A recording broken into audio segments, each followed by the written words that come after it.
الشاعر فواز بن عايش السعيدي كلمة نتشرف بها هذا المساء للشيخ خالد العلياني، فليتفضل مشكورا.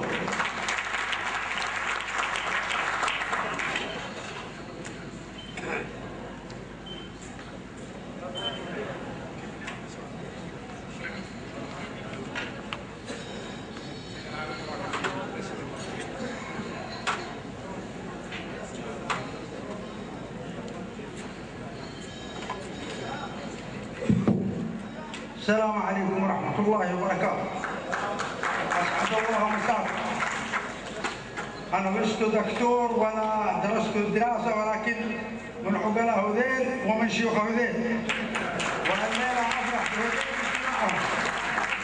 وحيا الله الجميع لحفل فواز اللي رفع رؤوسنا وخلانا ننظر له نظرة اللي ينظر لشاعر من هذيل، رفع صوت هذيل في المحاضر. واسعد الله مساكم.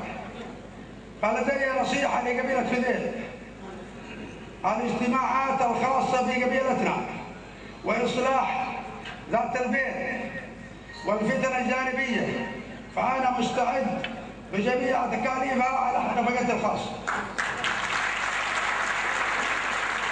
اطلب التعاون من شيوخ قبائل هذيل واجتماعهم لدي لحتى نصلح جميع الفتن والمشاكل الجانبيه في قبيلتنا.